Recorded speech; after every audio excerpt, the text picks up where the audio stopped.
iniziata la quarta giornata del campionato di eccellenza Sicilia Girone A. Al centro universitario sportivo di Palermo arriva il Camarat, desideroso di prolungare la striscia di risultati utili e di ottenere soprattutto i primi punti lontano da Cammarata. Di fronte una squadra già pericolante nei bassi fondi della classifica, ma il Camarat non fa sconti e dopo 3 minuti sblocca subito la partita. Fuga sulla destra da parte di Baio che mette in mezzo il pallone, prova ad arrivare Pierce, ma l'ultima parola ce l'ha Orofino che col tacco in maniera un po' sporca batte il portiere Cussino e porta in vantaggio la sua squadra per la prima rete in campionato per l'attaccante schierato nel tridente offensivo da Mister Sclafani. Ma non è finita qui, perché l'ottimo inizio da parte del Camarat si trapela con questo grande pallonetto di Nacho Pierce, ancora scavalcato il portiere, grande parabola dal limite dell'area per il bomber argentino che aveva già illuminato la scena con un gol capolavoro un paio di giornate fa contro il San Vitolo Capo. 2-0 per la squadra di Sclafani, che qui subisce un po' il tentativo di reazione da parte del Cus Palermo, reclamato un calcio di rigore per un presunto contatto con Sheriff. Il direttore di gara non è di questo avviso, ma al minuto 36 la fuga ancora sulla destra da parte di Guadalupo, atterrato al momento della conclusione. Per il direttore di gara non ci sono dubbi, calcio di rigore per il Camarat e dal dischetto si presenta ancora Nacho Pierce. 0-3 al minuto 37 e dominio Camarat in questo primo tempo, poco o nulla da fare per il Cus Palermo.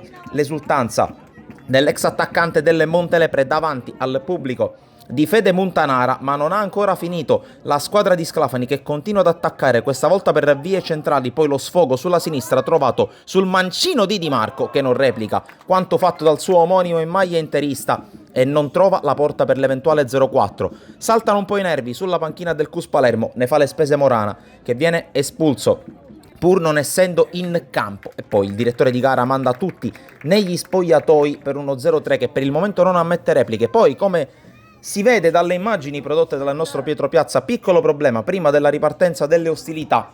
Il secondo tempo che parte con il primo tentativo dopo un paio di minuti ancora del Camarat con questa giocata sulla destra, l'incrociato di Orofino che colpisce il palo. Graziata questa volta il Cus Palermo, che però al 10° minuto torna a soffrire e a subire le iniziative della squadra biancazzurra. In questo caso la palla arriva a Pane che se la sistema e calcia provvidenziale.